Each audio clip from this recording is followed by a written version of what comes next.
Hello dear student. तो हम लोग जो क्वेश्चन सॉल्व करने जा रहे हैं उससे पहले हम लोग ये कंसेप्ट दोबारा रिवाइज कर रहे हैं कि अगर हम लोग कोई पॉइंट बाहर आर पॉइंट है, आर पॉइंट से टेंजेंट बना रहे हैं पी अल्फा पर और क्यू बीटा पर इलिप्स के, तो आर पॉइंट के कोऑर्डिनेट हमारे पास यहाँ पे ये इस तरीके से होते हैं। कुछ क्या होता है, h is equal to a cos alpha plus beta upon two cos alpha minus beta upon two, and k R point का के कोऑर्डिनेट होता है b sine alpha plus beta upon two cos alpha minus beta upon to.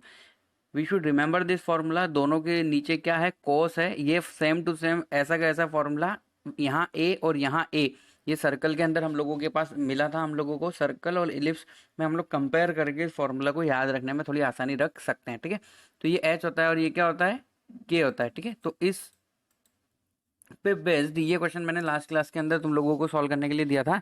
यहाँ पे क्या दिया हुआ था, अ parallelogram मतलब समांतर चतुष्कोण circumscribe the ellipse and two of its opposite point lie on the straight line x square is equal to lambda square. X square is equal to lambda square मतलब x is equal to lambda वाली line और x is equal to minus lambda वाली line पर दो इसके vertices A और C available हैं, B और डी कहीं और है, बट ये A B C D parallelogram में। Find the locus of the other two end point of parallelogram. तो हम लोगों को या तो बी या फिर सी दोनों में से किसी एक का लोकस निकालना है। बी को कंसीडर कर लो या फिर डी को। उसने बोला है find the locus of other two ends of parallelogram.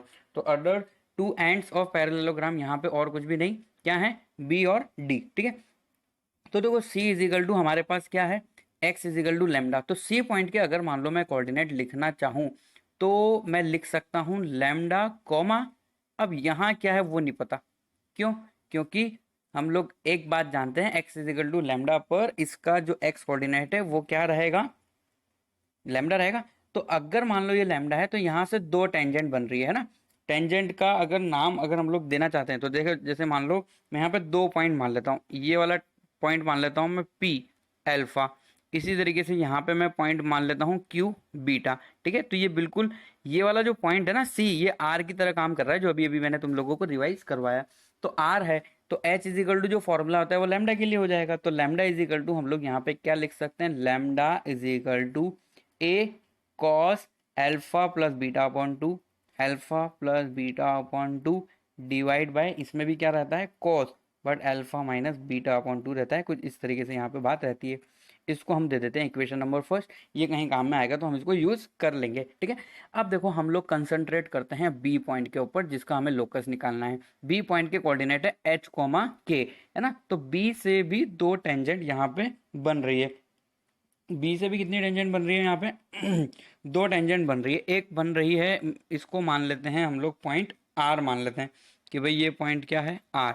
तो बी से टेंजेंट जो बन रही है वो है B R and B Q. ठीक है, तो यहाँ पे वही कंसेप्ट जो स्टार्टिंग में ही मैंने तुम लोगों को बताया वो हम यहाँ पे अगर यूज करना चाहें तो सबसे पहले आर के हम लोगों को कोऑर्डिनेट पता होने चाहिए। ठीक है, तो देखो ये जो आर है ना, आर ये पी के बिल्कुल अपोजिट साइड होगा।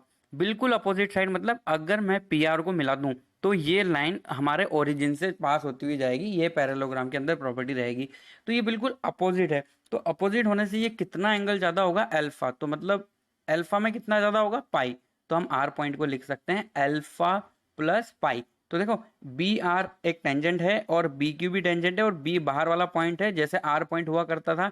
तो यहाँ पे हम लोग एच और के का फॉर्मूला अप्लाई कर सकते हैं। तो हम एच अपॉन ए, है ना, एच अपॉन ए में कैसे लिख रहा हूँ, ये वाला जो ए है मैं यहाँ पे नीचे डिवाइड करके लिख रहा हूँ, है ना। पर किसके रेस्पेक्ट में हम लोग ये काम कर रहे हैं वो लिख देते हैं हम लोग, है ना। देखो यहाँ पे हम लोग ऐसा बात लिख देते हैं तो सही रहेगा, विद रेस्पेक्ट टू पॉइंट, कौन सा वाला पॉइंट, पॉइंट बी, जिसका हम लोगों को लोकस निकालना है और वो क्या है, एच कॉमा के है।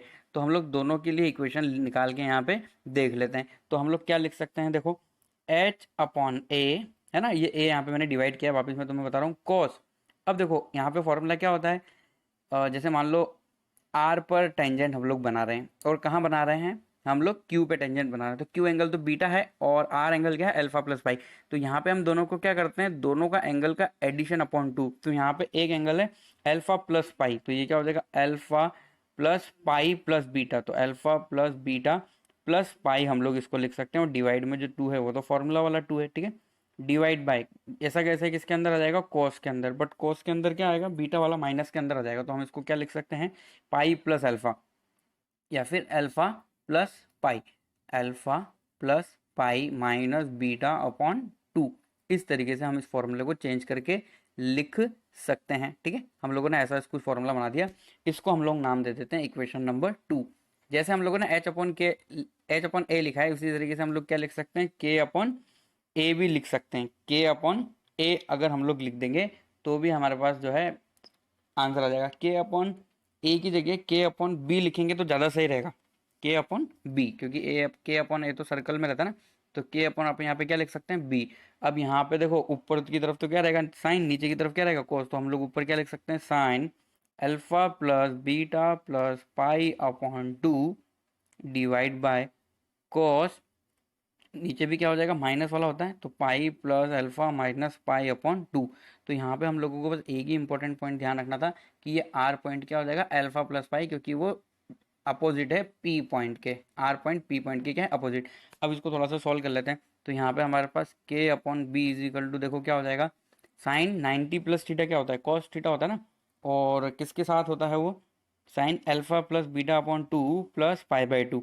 तो ये हमारा सेकंड क्वाड्रेंट में पॉजिटिव होता है, तो यहाँ पे क्या हो जाएगा, ये cos alpha plus beta upon 2 divide by, और ये किसमें कन्वर्ट हो जाएगा, नीचे वाला साइन में कन्वर्ट हो जाएगा, sine alpha minus beta upon 2। इसको दे देते हैं हम इक्वेशन नंबर 3, ठीक है। यहाँ पे भी इसी तरीके से हम लोगों को ये चेंज कर लेना चाहिए, कोई बात नहीं, अब चेंज करके मानेंगे हम। अब देखो यहाँ पे इक्वेशन 2 और 3 का अगर मैं स्क्वायर करके ऐड कर देता हूँ, क्या करके, अगर मान लो मैं इस इक्वेशन नंबर 2 और 3 का स्क्वायर ऐड करके देख लेते हैं हम लोग, तो क्या आता है हमारे पास, इक्वेशन नंबर, हम लोग किसका, इक्वेशन नंबर 2 और 3 का स्क्वायर करके देख सकते हैं। तो हम लोग यहाँ पे कर रहे हैं इक्वेशन नंबर 2 का स्क्वायर प्लस इक्वेशन नंबर 3 का स्क्वायर। जिस तरीके से यहाँ पे कॉस अपॉन साइन बन चुका है चेंज होके साइन अपॉन कॉस से, उसी तरीके से कॉस अपॉन कॉस से वहाँ पे बन जाएगा साइन अपॉन साइन। तो उसी के अकॉर्डिंग हम लोगों को सॉल्व करना है। तो इक्वेशन नंबर 2 का स्क्वायर प्लस 3 का स्क्वायर करेंगे तो अपने को लेफ्ट हैंड साइड में एक्स क्या आ जाएगा, h square upon a square plus k का square upon b square is equal to, अब देखो sine square alpha plus beta upon 2 और cos square alpha plus beta upon 2, वो तो 1 हो जाएगा। तो हमारे पास नीचे सिर्फ डिवाइड में क्या बचेगा, साइन वाली टर्म बचेगी, साइन वाली टर्म नीचे बचेगी, मतलब हम लोग क्या लिख सकते हैं, cosec square alpha minus beta upon 2। अब देखो ये अल्फा और बीटा तो हमारे माने हुए हैं ना, तो इसको हम लोगों को क्या करना पड़ेगा, कैंसिल भी करना पड़ेगा। तो हमें कोसेक की वैल्यू लानी है यहाँ से कैसे न कैसे करके। अब देखो कहीं ना कहीं हमारी इक्वेशन नंबर 1 और इक्वेशन नंबर 2 या 3 के साथ कुछ काम हो गया, हमारे पास कोसेक से रिलेटेड फॉर्मूला बन सकता है क्या। तो अगर मैं इक्वेशन नंबर 1 और 3 देखूँ तो यहाँ से हम लोग cos alpha plus beta by 2 गायब कर सकते हैं, और sine alpha minus beta by 2 और cos alpha minus beta by 2 से या तो हम टेन या फिर कॉट फाइंड कर सकते हैं। तो इक्वेशन नंबर 1 और 2 हम लोग देख लेते हैं। नाउ इक्वेशन इक्वेशन 1 एंड 3, तो देखो हम लोगों को इक्वेशन नंबर 1 और 3 से मान लो 10 की वैल्यू निकालनी है, तो मैं क्या करता हूँ, इक्वेशन 3 डिवाइड बाय क्या कर लेता हूँ, इक्वेशन 1 हम लोग कर लेते हैं, इक्वेशन 3 डिवाइड बाय इक्वेशन 1। तो इक्वेशन 3 डिवाइड बाय 1 करोगे तो हमारे पास वैल्यू आ जाएगी tan alpha minus beta upon 2 की, क्योंकि देखो 3 वाला जो डिवाइड वाला साइन है वो ऊपर चला जाएगा, और 1 वाला जो कॉस है, देखो 1 के अंदर कॉस है वो कहाँ चला जाएगा, नीचे चला जाएगा, ठीक है। तो ये हो जाएगा हमारा 10, और इधर की तरफ क्या क्या हो जाएगा, माइनस बी लैम्डा अपॉन ए के, ऐसा हो जाएगा क्या, देखें यहाँ पे इक्वेशन नंबर फर्स्ट के अंदर हमारे पास a cos alpha plus beta by 2। अच्छा यहाँ पे माइनस क्यों है वो अगर तुम लोग सोच रहे हो तो देख लो, यहाँ पे हम लोगों को पता है cos pi by 2 plus theta, अगर हम लोग cos pi by 2 plus theta करते हैं तो हमारे पास एंगल आता है माइनस साइन, तो यहाँ पे हम लोगों को माइनस लगाना है, इसलिए यहाँ पे माइनस आया। अब देखो ये टेन की वैल्यू है, तो हम लोग ये जो लेफ्ट में जो हमारी इक्वेशन चल रही है इसको थोड़ा सा चेंज कर देते हैं, कैसे, देखो इसको x रख देते हैं h को, ताकि हमारा लोकस आ जाएगा, plus y square upon b square is equal to, हम इसको लिख सकते हैं 1 plus cot square alpha minus beta upon 2। अब कोट का इन्वर्स क्या होता है टेन, तो वो हम लोगों को पता है, तो हमारा एक आंसर क्या हो जाएगा, x square upon a square plus y square upon b square is equal to, we can write 1 plus, अब यहाँ पे जो वैल्यू लिखी हुई है इसके हम लोगों को रिवर्स लिख देना है, तो ये क्या हो जाएगा a square y square divide by b square lambda square. Lambda तो आंसर में आएगा, क्यों? क्योंकि लेमडा हम लोगों को क्वेश्चन के अंदर दिया हुआ था, उसको हम लोगों को डायरेक्ट नहीं करना। That is the required locus and that is the required answer of given question. ठीक है, तो सिंपली ये क्वेश्चन सोल्व हो गया। अब देखो नेक्स्ट क्वेश्चन क्या लिखा हुआ है यहाँ पे हम लोगों के पास, क्या गिवन है, tangent to the ellipse x square upon a square plus y square is equal to 1 meets the ellipse x square upon a square plus y square upon b square is equal to। अब देखो यहाँ पे ये दिख नहीं रहा, तो ये इलिप्स मैं दोबारा लिखना चाहता हूँ। देखो है ना, तो E1 तो यहाँ पे हम लोगों को दिख रहा है, तो E1 यहाँ पे हम लोगों को दिया हुआ है E1 x square upon a square plus y square upon b square is equal to 1। और E2 की जो इक्वेशन है वो सही इक्वेशन यहाँ पे थोड़ी सी रॉन्ग लिखी हुई है, तो इसको मैं सही करके लिख देता हूँ। तो ये लिखी हुई है हमारे पास x square upon a into a plus b, a into a plus b plus y square upon b into a plus b is equal to 1, है ना। ठीक है, अब हम लोग क्वेश्चन को रीड करते हैं। Tangent to the ellipse E1 meets the E2 on point P and Q, prove that the tangent at PQ are at 90 degree. ठीक है, तो सबसे पहले हम लोग एक डायग्राम बना ले तो ज़्यादा सही रहेगा इसको समझने में। ठीक है, तो एक्स और वाई एक्सिस और साथ में क्या डायग्राम, तो ये तो होगी हम लोगों की एक्स और वाई एक्सिस। अब यहाँ पे हम लोगों को जो है कितने इलिप्स बनाने हैं, 2 इलिप्स हम लोगों को यहाँ पे बनाना है, तो वो भी देखो बना लेते हैं हम लोग। इलिप्स नंबर 1 एक छोटा इलिप्स बना देते हैं, और एक क्या बना देंगे, बड़ा इलिप्स बना देंगे। एक बड़ा इलिप्स भी बना के तैयार रखते हैं, फिर उसको हम लोगों को बस जगह पे फिट करना रहेगा। एक बड़ा इलिप्स भी हम लोग ये ले लेते हैं। ठीक है, अब यहाँ पे ये जो छोटा वाला, ये छोटा और बड़ा मैं क्यों बोल रहा हूँ, क्योंकि पहला वाला इलिप्स की इक्वेशन है x square upon a square plus y square upon b square is equal to 1, और दूसरे वाले में ए और बी की वैल्यू पहले वाले से तो बड़ी दिख रही है ऑब्वियसली हम लोगों को। ठीक है, तो ये हो गया हम लोगों का दूसरा वाला इलिप्स। ठीक है, तो यहाँ पे हम लोग नाम दे देते हैं कौन E1 है कौन E2 है। तो ये वाला तो हो गया हमारा E2 और पहला वाला हो गया हम लोगों का E1।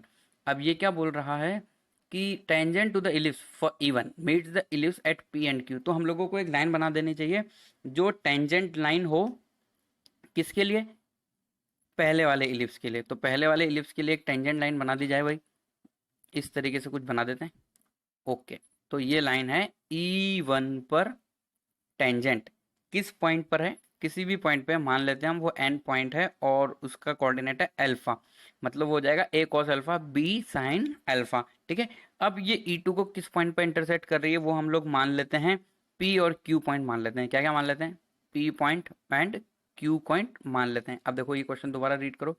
Tangent to the ellipse E1, okay वो PQ है, meets the second ellipse E2 on P and Q, prove that the tangent at P and Q at 90 degree. Okay, तो हम लोगों को ये प्रूव करना है कि अगर हम P पे टेंजेंट बनाएंगे और Q पे टेंजेंट बनाएंगे और वो दोनों की दोनों क्या होगी 90 डिग्री पे होगी, ऐसा हम लोगों को प्रूव करना है। तो देखो ये तो मैंने क्या बना दिया, P1 पे क्या बना दी टेंजेंट, इसी तरीके से हम Q पे भी टेंजेंट बना देते हैं भाई।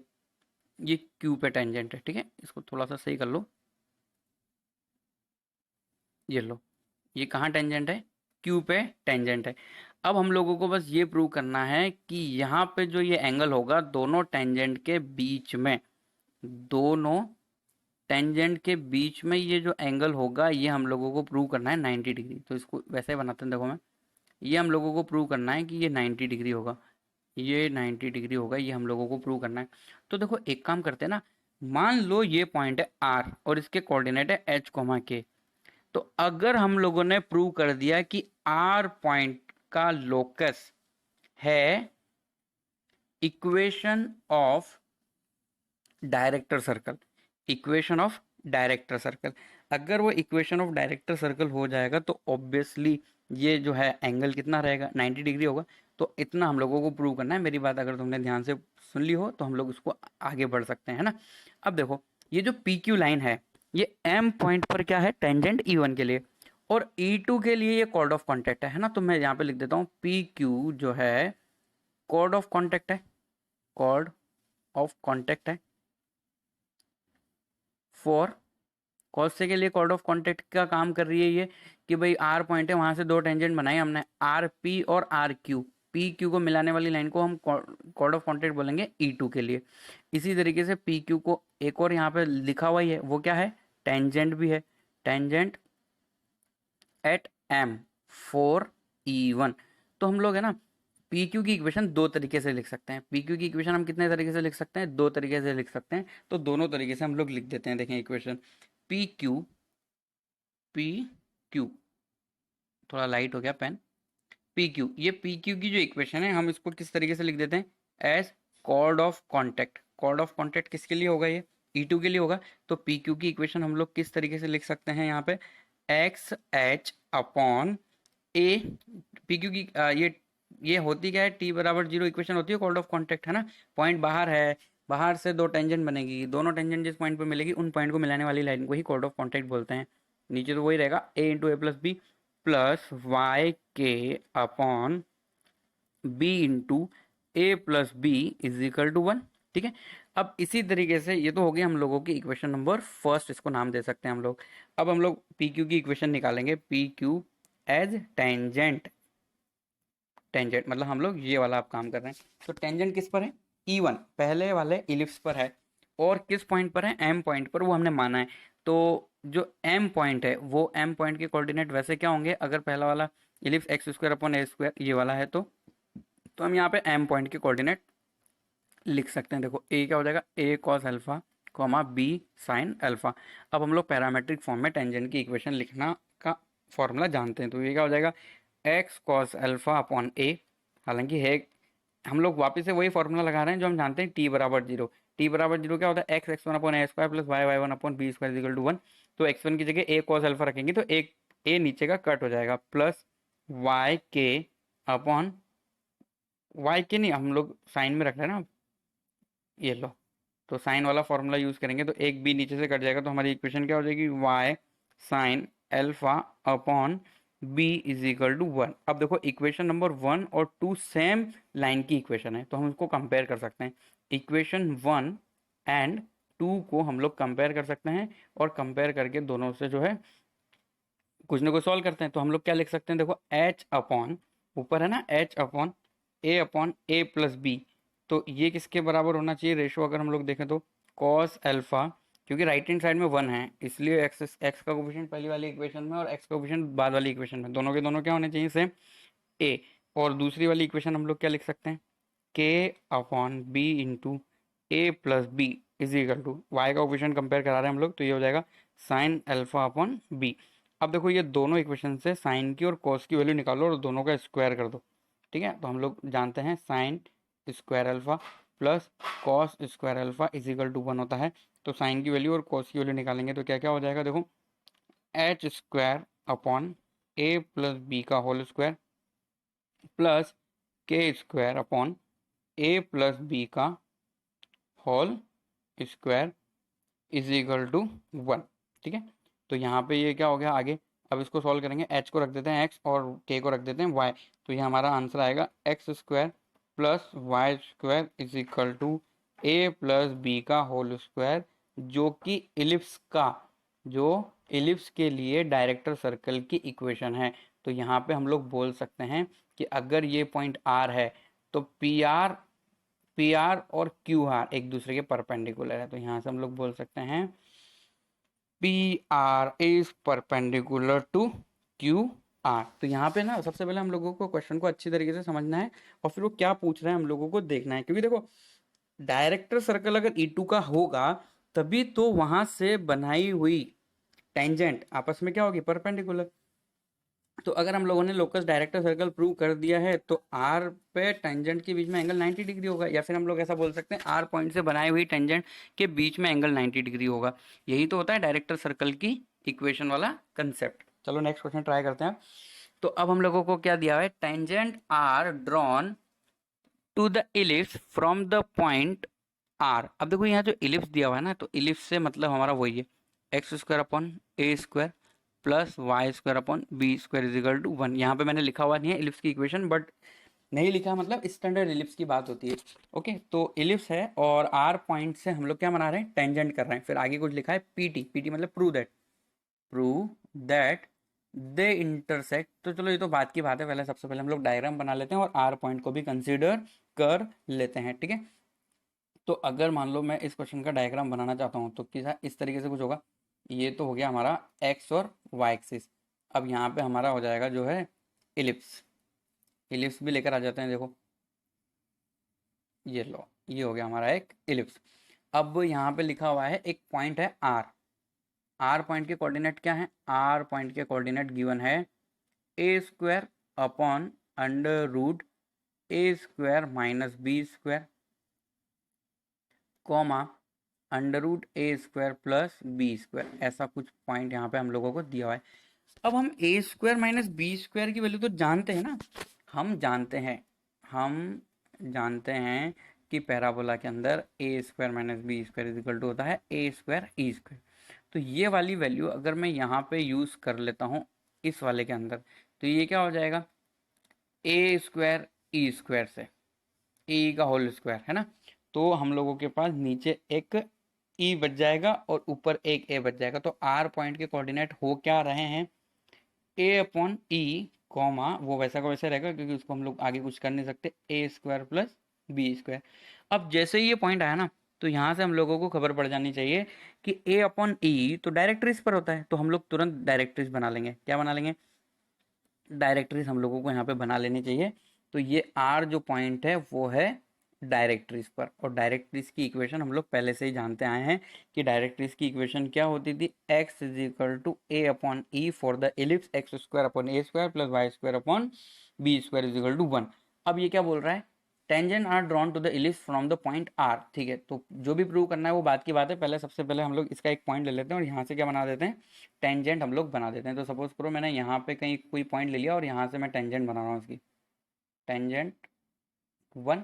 और इसी पॉइंट से हम लोगों को एक और टेंजेंट बनानी है और एक बना देते हैं हम लोग इधर। ये हम लोगों ने क्या बना दी, टेंजेंट बना दी। और यहाँ पे पॉइंट क्या हो जाएगा, ये वाला जो पॉइंट है ये पॉइंट हो जाएगा आर, जिसके कोऑर्डिनेट हम लोगों को दिए हुए हैं a upon e comma under root a square plus b square. अब क्या प्रूव करना है, देखें, prove that the intersect on the ordinate. देखो ये बहुत इंपॉर्टेंट लाइन है, क्या प्रूव करना है, prove that they intersect on the ordinate, ordinate through the nearest focus a distance equal to major axis. तो मेजर एक्सिस की तो डिस्टेंस हम लोग जानते ही हैं, है ना। अब ऑर्डिनेट का मतलब मैं पहले भी बता चुका हूँ, वापस बता रहा हूँ। ऑर्डिनेट का मतलब होता है एक ऐसी लाइन जो वाई एक्सिस के क्या हो, पैरेलल हो। एक ऐसी लाइन जो वाई एक्सिस के क्या हो, पैरेलल हो। तो हम पैरेलल हो और वो क्या बोल रहा है, नियरेस्ट फोकस, फोकस से भी जाती हो। तो कुल मिला के मेरे ख्याल से ये डबल ऑर्डिनेट, या फिर बात कर लेते हैं हम लोग लेटस रेक्टम की ही बात कर रहा है। ये किसकी बात कर रहा है, लेटस रेक्टम की बात कर रहा है। तो एक लाइन हम लोगों को यहाँ पे ड्रॉ करनी है, ठीक है। तो इस लाइन को थोड़ा सा हमें आगे बढ़ाना चाहिए, तभी जाके तो लेटस रेक्टम इसको मिलेगा। तो ये लाइन हम लोग थोड़ा सा ऐसा करके आगे बढ़ा देते हैं, ये हम लोगों ने बढ़ा दी, ठीक है। अब हम लोगों को जो लाइन बनानी है वो क्या बनानी है, वो फोकस से भी जाए और किसके पैरेलल हो, वाई के। तो इस तरह की लाइन की कुछ बात यहाँ पे हो रही है, ठीक है। अब मान लेते हैं कि ये लाइन दोनों की दोनों टेंजेंट को एक बार ए और एक बार बी पॉइंट पर क्या कर रही है, इंटरसेक्ट कर रही है, ठीक है। और यहाँ पे जो ये हमारा क्या है, फोकस है F1, ये दिया हुआ है। देखो ये सब कुछ लिखा हुआ है यहाँ पे, ऑन द ऑर्डिनेट, ऑर्डिनेट मतलब A B line, through the nearest focus, nearest focus मतलब जहाँ से हमने आर से टेंजेंट बनाई है उसके नियरेस्ट तो F1 होगा। तो वहाँ से जाने वाली जो है ऑर्डिनेट की यहाँ पे बात हो रही है, ठीक है। अब हमारे पास देखो, अब हम कुछ पॉइंट मान लेते हैं यहाँ पे कि सपोज करो टेंजेंट हम लोगों ने आर से जो बनाई वो किस किस पॉइंट पे जा रही है, पी पर, और कहाँ पे बना रहे हैं हम लोग, क्यू पर बना रहे हैं, ठीक है। अब आगे द पॉइंट, आगे हम लोग किस तरीके से इसको करेंगे, और हम लोगों को करना क्या है, हम लोगों को करना है टू प्रूव, यहाँ पे मैं लिख देता हूँ, हम लोगों को करना है टू प्रूव। वो बोल रहा है कि ऑर्डिनेट पे जो लेंथ कटेगी मतलब A B, A B tangent और ऑर्डिनेट के बीच में लेंथ है वो मेजर एक्सिस के बराबर है, और मेजर एक्सिस कितना होता है 2a। तो हम लोगों को A B is equal to 2a prove करना है, ठीक है। तो हम लोग एक काम करते हैं, हम लोग आर पी और आर क्यू की कंबाइंड इक्वेशन लिखते हैं, है ना। आर पी और आर क्यू क्या है, टेंजेंट है, और पेयर ऑफ टेंजेंट की इक्वेशन निकालने का हम लोगों को फॉर्मूला पता है। इक्वेशन, या फिर हम लोग इसको थोड़ा अच्छे से बोले तो क्या लिखना चाहिए हम लोगों को, कंबाइंड इक्वेशन। कंबाइंड इक्वेशन या pair of equation, combined equation of pair of tangent. Pair of tangent मतलब एक बाहर पॉइंट से दो टेंजेंट, दोनों टेंजेंट की लाइन की इक्वेशन एक साथ। तो वो क्या क्या होगी, R P and R Q, ये दोनों की दोनों लाइन यहाँ पे होगी। तो इसका फॉर्मूला हम लोग पहले से पढ़ते हैं सर्कल से, और ये हमेशा अप्लाई होता है S S one is equal to T square. ये हम लोगों को अप्लाई कर देना चाहिए with respect to point h comma k, यहाँ पे क्या है a e comma under root a square plus b square. अब देखो यहाँ पे मैं बता देता हूँ एस क्या है, एस है x square upon a square plus y square upon b square minus one, ये तो हो गया तुम्हारा एस। और एस वन का मतलब क्या है, x one square upon a square plus y one square upon b square is equal to one, या माइनस वन लिख देते हैं चलो। ये हमारे किसकी वैल्यू है, एस वन की वैल्यू है, माइनस वन, है ना। एस वन का मतलब है पॉइंट सेटिस्फाई कर दो। अब एक्स वन और वाई वन यहाँ पे क्या है, जो हम लोगों को पॉइंट दिया हुआ है आर वही है, और टी का मतलब क्या है, वही x one upon a square plus y one upon b square minus one, ये हमारा टी है। तो अगर हम S S one is equal to T square लगा देंगे तो ये जो भी इक्वेशन आएगी, मैं यहाँ पे सॉल्व नहीं कर रहा बट तुम लोग उसको सॉल्व कर सकते हो, इसमें हम लोगों को पुट करना है एक्स इजिकल टू ए ई। ऐसा हम क्यों पुट कर रहे हैं, क्योंकि हम लोगों को किसके कोऑर्डिनेट निकालने हैं, देखो ए और बी के कोऑर्डिनेट निकालने हैं, और ए बी लाइन तुम्हें भी पता है एक्स इजिकल टू क्या होती है ए ई। तो हम A B line and R P और आर क्यू, या फिर इसको अच्छे से बोल सकते हैं हम लोग आर बी और आर पी, इन दोनों के कोऑर्डिनेट निकाल रहे हैं हम लोग। तो इसके अंदर हम लोगों को x इजिकल टू ए ई रख देना चाहिए। तो अगर जब हम ऐसा पुट करेंगे x की वैल्यू रख देंगे, then we will get quadratic quadratic equation in y। तुम खुद सोचो, देखो x की वैल्यू तुम ए ही रख रहे हो, तो जहां जहां भी y है तो वो तो वैसा का वैसा ही रहेगा। तो y में हम लोगों को क्या मिलेगी, क्वाड्रेटिक इक्वेशन मिलेगी। अब y में क्वाड्रेटिक इक्वेशन मिलेगी तो जो उसके जो रूट्स होंगे, roots of which are roots of which are क्या क्या होंगे, ए पॉइंट का क्या होगा, वाई कोऑर्डिनेट होगा ए पॉइंट का, और वाई कोऑर्डिनेट मिलेगा हम लोगों को बी पॉइंट का। तो देखो ये स्टेप है जो मैं तुम्हें बता रहा हूँ, इस तरीके से करना है। जो इक्वेशन आएगी S S one is equal to T square, S यहाँ पे क्या है वो भी मैंने तुम्हें बता दिया, एस वन क्या है, टी क्या है वो भी मैंने यहाँ पे बता दिया।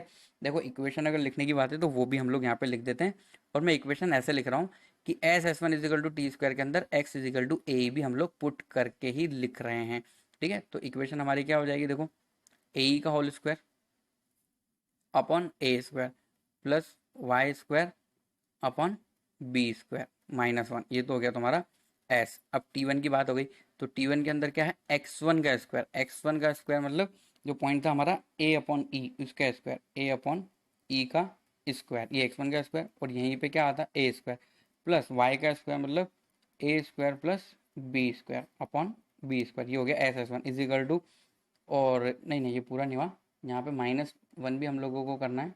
तो ये क्या हो जाएगा, minus one is equal to T square. अब इजिकल टू टी स्क्वायर के अंदर देखो टी की इक्वेशन क्या है, एक्स, एक्स को हमें एक्स नहीं रखना, क्या रखना है टू है, और एक्स हमारा क्या है, ये वाला एक्स की मैं बात कर रहा हूँ ए अपॉन ई, और डिवाइड में क्या चल रहा है ए स्क्वायर प्लस वाई अपनी जगह रहेगा, और वाई वन की जगह क्या आएगा a square plus b square under root के अंदर divide by b square minus one, और इस पूरे का होल स्क्वायर। तो इस इक्वेशन को हमें सॉल्व करना है, और ये पूरी की पूरी इक्वेशन किस में आएगी, क्वाड्रेटिक इक्वेशन इन y। तो उसके कोऑर्डिनेट जो हैं उसकी y की दो वैल्यू होगी, वाई ए वाई बी, मतलब ए पॉइंट का y कोऑर्डिनेट और बी पॉइंट का y कोऑर्डिनेट। अब देखो ए बी लाइन y के पैरेलल है ना, तो हम लोग इसको जो सॉल्व करेंगे ना तो उसके रूट्स आएंगे सॉल्व करने के बाद, है ना। एक आएगा a और वाई भी आएगा माइनस ए। अब वो आना भी चाहिए, क्योंकि देखो वाई ए से वाई बी की डिस्टेंस कितनी प्रूव करनी है हम लोगों को, टू है, तो ए बी इजिकल टू हम लोग क्या लिख सकते हैं टू है, पर ये जो मेथड है जो मैंने ऊपर बताया है वो तुम लोग फॉलो कर सकते हो अपने आप इस तरीके से, ठीक है। अब इसी तरीके से नेक्स्ट क्वेश्चन हम लोग देख लेते हैं। यहाँ पे देखो क्या लिखा हुआ है, बहुत ही इजी क्वेश्चन है ये, तुम लोगों को ट्राई करना है, कर सकते हो तुम लोग। Find the locus of mid point of the chord of ellipse the tangent at the point of which intersect at 90 degree. एक बाहर पॉइंट है, वहां से हम लोगों ने कितनी टेंजेंट बनाई, 2 टेंजेंट बनाई। वो टेंजेंट जहां टच कर रही है इलिप्स को, तो उन दोनों पॉइंट को मिलाने वाली लाइन को क्या बोलते हैं, दोनों मिलाने वाली लाइन को क्या बोलते हैं, कॉर्ड ऑफ कॉन्टेक्ट। या फिर वो कॉर्ड का मिड पॉइंट है, मान लो एच कॉमा के, तो उसका हमें लोकस निकालना है। अगर उस पर बनाई हुई टेंजेंट जो है उसका एंगल कितना है, 90 डिग्री। तो ये क्वेश्चन है जो तुम लोगों को अपने आप ट्राई करना है, ओके। और नेक्स्ट क्लास के अंदर हम लोग जेई में आए हुए क्वेश्चन सॉल्व करेंगे विद लेटेस्ट क्वेश्चन विद 2020।